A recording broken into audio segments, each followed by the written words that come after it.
Hello and welcome to the Ricky Gervais Show with me, Ricky Gervais, Stephen Merchant. Hello. And the little round-headed buffoon that is Karl Pilkington. All right.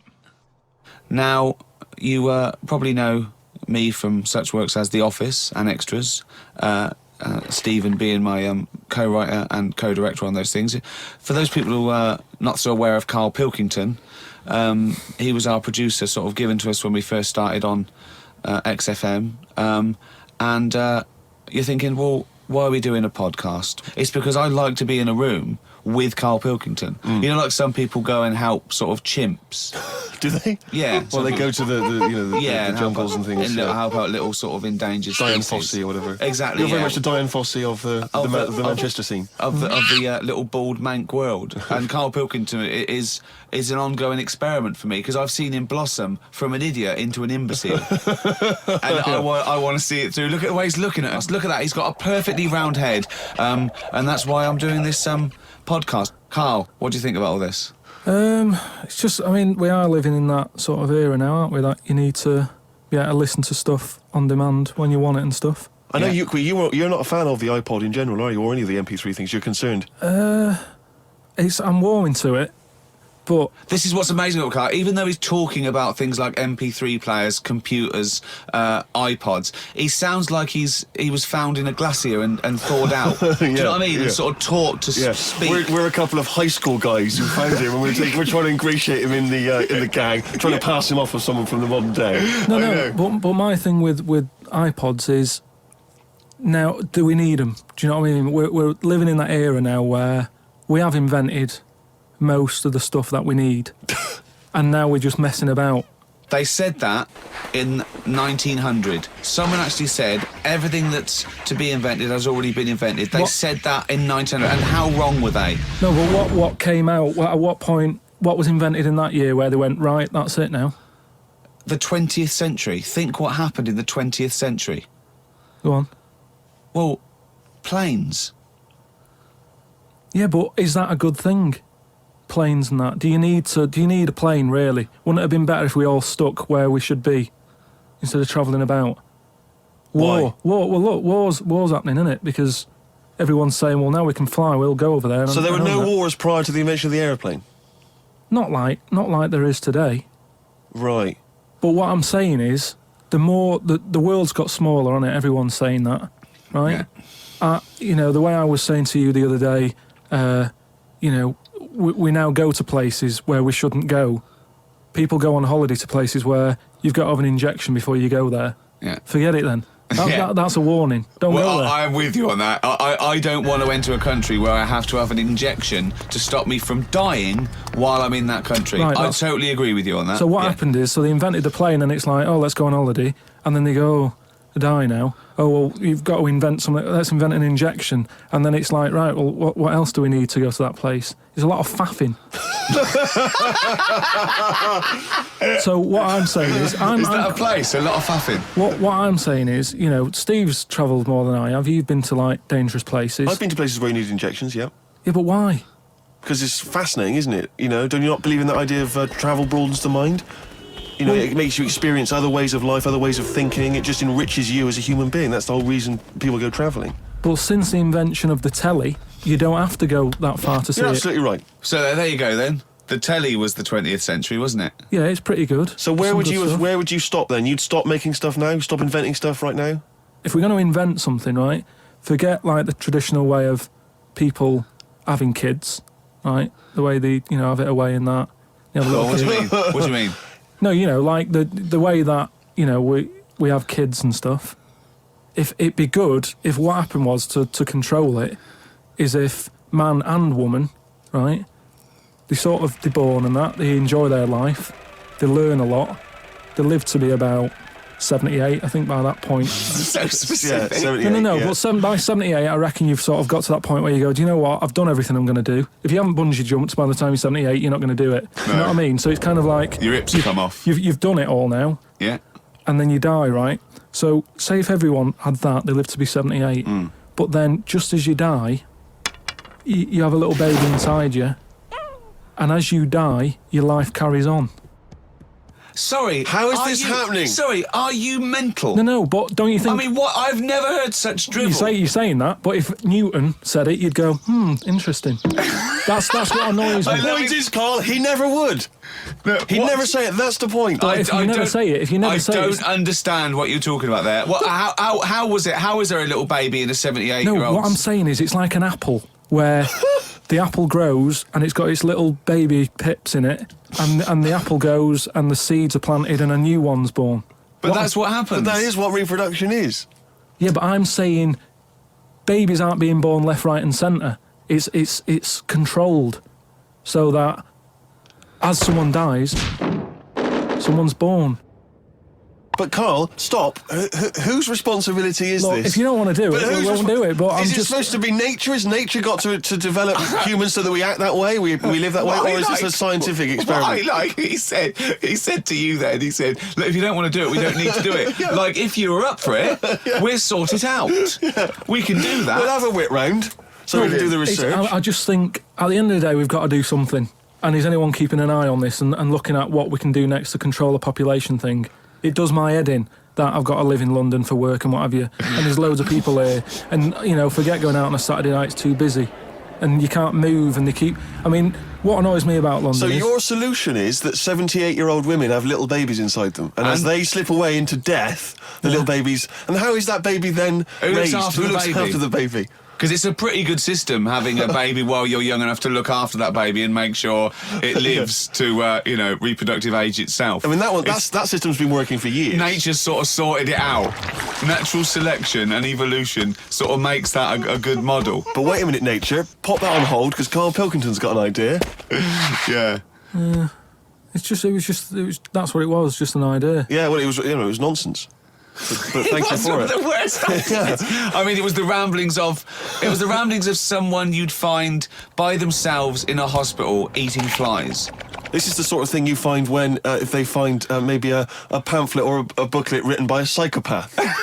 Someone, just before they went on a rampage and then turned the gun on themselves, they go through their possessions and they find a book and it's got weird drawings, women with knives in their face, and this kind of garbage. In fact, I saw a similar sort of theory written out on a wall, but it was written in shit.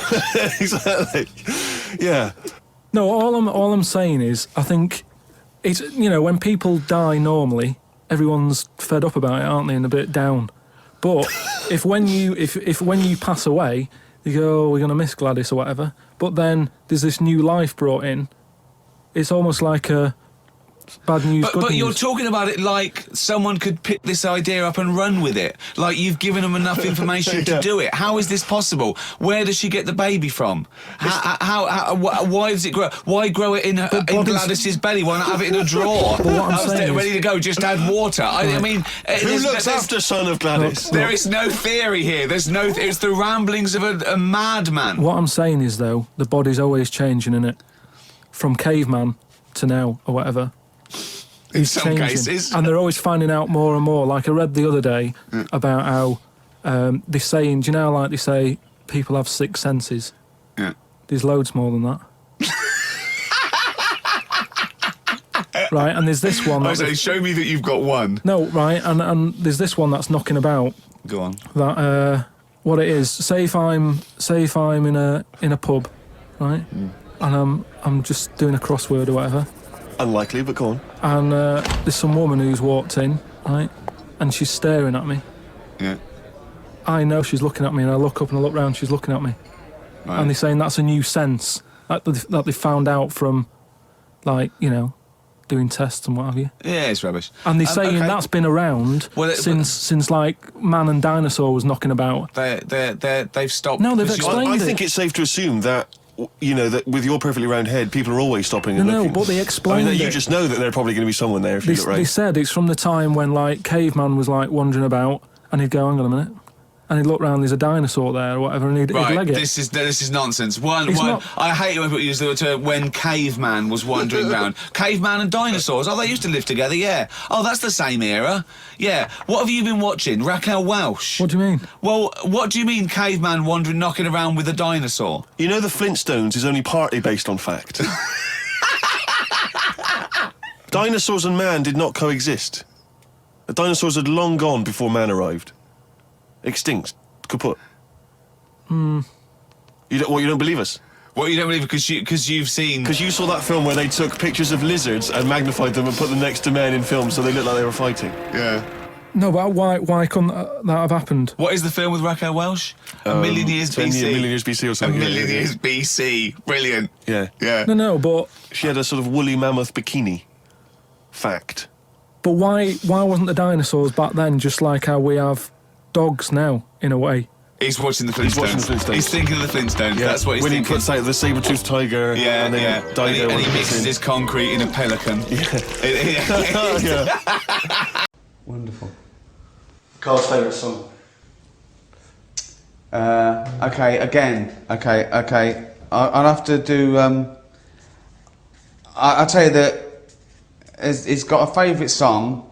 Are you just For a going reason. for one or two? Oh, no, I'm going to go for a couple here. I'm going to go for. They've both got a theme, and then I'm going to do tune as well. Okay, I've got two songs, and then I've got like an instrumental. Right, I'll go for Stranger on the Shore, Acapulco. All right. And then I'd go for Elvis in the Ghetto. Is he getting them? Yeah. And there's one more, yeah? Yeah.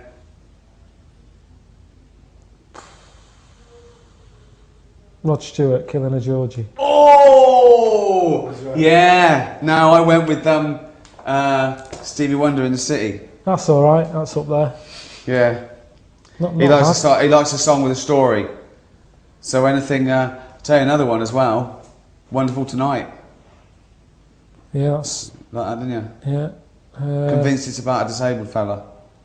Because the lines she puts him to bed, stuff like that. There's a few little hints. It's not hints, nothing to do with it. Listen to it Nothing to do at with home. it. Nothing to do with Click being on it. disabled. No, not at no point is it There is. mentioned or no, There is. no. It's all in your head. Any others? Let's go for one more. Well, I'll tell you, I'm gutted about the old pork chops. You've got to be careful with pork. Why? It's Worms. got to be done, yeah. It's got to be cooked right, hasn't it? Yeah, but now they do things like pork. This just comes from the man who put sausages in the toaster. Yeah, exactly. Good point. Carl's favourite animal? Wow. So you don't mean a pet, No, I'm not. This is broad, yeah. just any animal out there? Yeah. You got it. No, it's funny because I reckon he's got this one wrong. Oh. I reckon he's put down monkey. But I'd probably pick sloth. Can we see the I've put chimp actually. There you go. He lumps in great apes with monkeys. He doesn't really know the difference. Funny you should say the sloth because he went to the zoo and he called me up and I went to the zoo. What did he do? He said, "What's the sloth?" He said, "It's annoying." I went, "Why?" He said, "It's got a huge enclosure." I went, "Why is that annoying?" He went, "It doesn't need it. It doesn't use it. Hang it in a wardrobe. It'd be just as happy." Didn't move. Didn't move in all the time I was there. Looked dead. I actually thought it was dead. 14 quid you pay to get in there. It didn't fucking move. Didn't do anything. Why is it your favourite animal? I think because it just fascinates me that this thing, that a dodo died out, and yet a sloth is He's still a beauty around sign. even though it's asleep. Yeah. Is that, it's safer in a sort of a dead state? Dido died out as well, didn't she? She Dodo has been died out. for years. Um, That's the Dodo and Dido. Didn't do anything. Alright, let's go one more. If Carl could have a superpower, what do you think he would pick? Wow. Okay. Okay, I've got loads of answers here.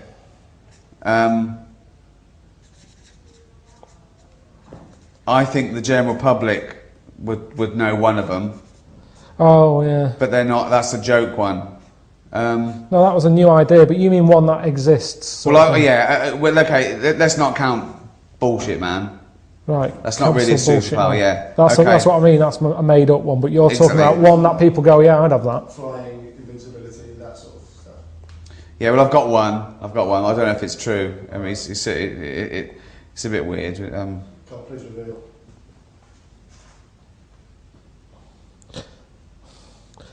It's one that I'd pick, but I'm still not 100%. if it's the right move. I don't think you've gone for it.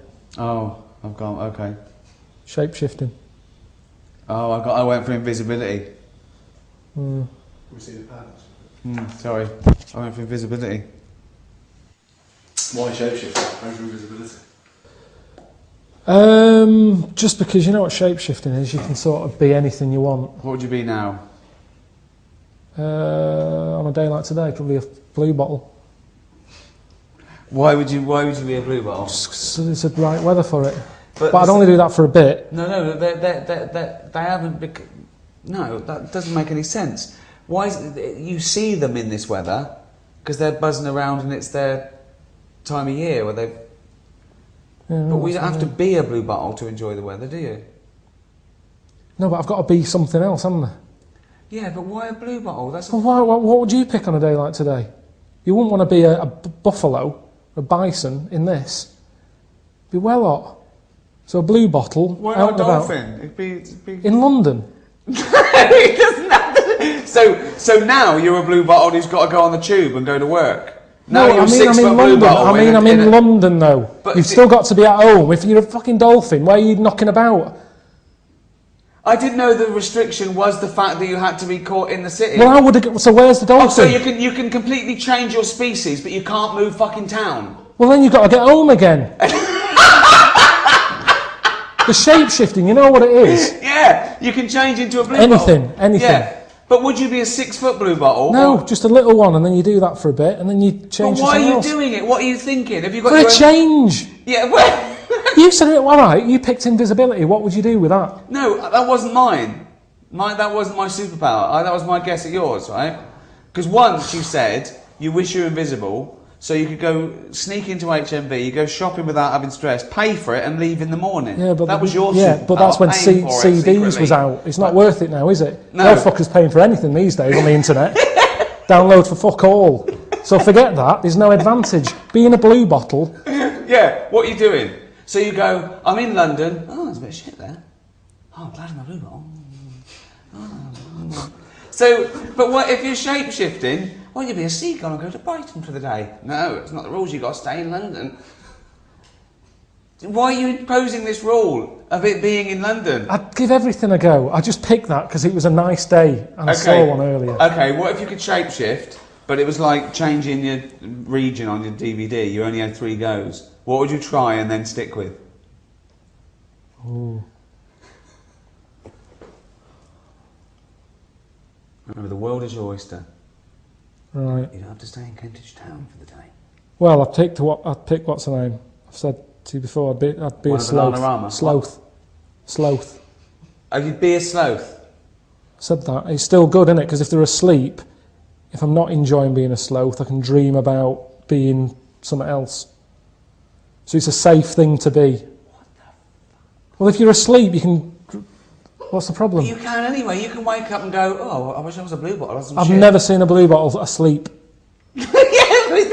Listen. I called you the other day. You said slugs don't sleep. No, you called me and said, do slugs sleep? Yes, and you said, what did you say? That's it. You got it all the wrong way around. I said, well, sleep as we know it is very different. You know, some have microsleep, some can estivate, some can actually be frozen. All right. So I said, what do you mean by sleep? Right? So, Butterfly. why? If I wasn't enjoying it, it's only for a day. And then you die. Yes. But then you're dead. Yeah, but if I'm not enjoying it, But why do you... What? the worst thing would be a tortoise. you don't have to be a tortoise. I don't fucking know then. What's something else? I hate questions like this because you ask me, I give you an answer and you argue with me. I've told you, I picked 3 perfectly decent things there. A sloth. A blue bottle, a butterfly. Right, why did your superpower bothered. be flying? Then you could be Karl Pilkington. Because Suzanne would be saying, no. Why? Because Suzanne would be going, oh, nip out and do an errand. Suddenly Right. I'm flying around everywhere, busy, because she's going, it's easier for you. She don't get that for arse enough as it is. I don't want flying. And everybody would be on your back, and no, definitely not. Why choose a blue bottle and a butterfly? That's Because their no job. one's, yeah, but that's as a fly. Everyone's expecting it to fly. And then when I go back to me, I'd appreciate... I've always said to you about not knowing if I feel well. Whereas a blue bottle, it spends its day flying around being sick on shit. So if I come back to me and I'm like, I feel really good now, I'm not throwing up all the time. And Right. so there's benefits to being a fly. I think I'd appreciate life more once I'd seen it through the eyes, many eyes, of a blue bottle. What would you pick? Let's change it, because it's unfair, this. What would you pick? Any Definitely, shape-shifting? I'd pick either a bird or a dolphin, just soaring, an eagle soaring. I thought we could play Room 101, the popular TV show where people cast the things they hate into Room 101 forever. Room 101, of course, is taken from George Orwell's 1984. Room of all your fears and terrors, and so. Is there a copyright issue here? Can we just steal this idea? Well, yeah. Well, let's play Room 102. Clever. This is the room next door to Room 101, which is worse, in my opinion. Is it? Oh, Winston Smith. He'd love to be in Room 101 if he went to Room 101. He'd go, oh, get me back to Room... I didn't know where... Oh, I didn't know I was born. This is much worse. So, Carl, these are things that really annoy you. Don't put in things like, you know, cancer and racism. I mean, that goes without saying. They're already in there. They're already in there. All the terrible things in life here. This is just your little bugbears, the things that really annoy you that, you know. Well, I actually did the real show, and I put in things like lateness. That's my bugbear. I can't stand it. I think I put in parents who let their kids run riot. Parents who think that everyone is interested in their kid as much as they are. I remember I was talking about this family, right? They were passing the baby around in a restaurant, and it was like being sick, and they were all shouting about it, and I was thinking, oh, and I got onto, oh yeah, they were breastfeeding it, and at one point I went on this sort of like digression about a friend of mine who moved to the country, and the woman next door, sort of this hippie woman next door, about 40, you know, one of those sort of like long grey hair, you know what I mean? Shave your legs and stop wearing flip-flops. Yeah. And they said, oh, we're just neighbours, and we brought you round a rice pudding. And they gave my friend a rice pudding, and she went, oh, it's made from breast milk, because I'm still lactating. And I went, thanks very much. And of course she went and they threw it away and washed the dish and gave it back to her. And it annoyed me. The arrogance of coming round and saying, it's rice pudding made my breast milk. Get out of here, you dirty hippie. Is that what you'd have said, though, if she'd arrived at your No, door? I'd have said, oh, do you know what? I'm breast milk intolerant. No. Well, I remember the next day it went out on television. A journalist said, "Oh, Ricky Gervais showed his misogynist side." No, I stand by it. I stand by it. I don't eat strangers' breast milk. I'm saying about it totally natural. Well, it's not okay. Yeah, it's a cum sandwich. It doesn't matter if it's natural. It's fucking disgusting. Don't make me a rice pudding out of breast milk. You know, I'm not a fussy eater. Sure. Well, you are. Yeah. But no, I know what you mean. Surely you'd draw the line there of a stranger's breast milk. Oh, yeah. No, absolutely. Any kind of jizz plan. Jizz plan, do you know what I mean? That's giving you an example of the sort of thing that one might put into Room 102. Yeah. People who try and make you eat their breast milk disguised as rice pudding. It's quite a specific fear, that one. Graham. Oh, come on. He doesn't deserve that. Slugs was in there. Slugs. So, then there's, you have to put a case forward, and me and Steve decide whether slugs go in, or whether they stay out, whether they've got a purpose. It's just because I'm having a problem with slugs at the moment. There's a lot of slugs coming in the house. Why? Don't know. They can get where, like, water can't, you know what I mean? Because they're boneless, aren't they? So any little gap. So's water boneless. There's not many bones in water. No, that's what I said. Yeah, but you're saying they can get somewhere the water can't. Yeah, no, they're even more likely to, because they sort of move about and that, and they're looking for light. Water's just happy where it is.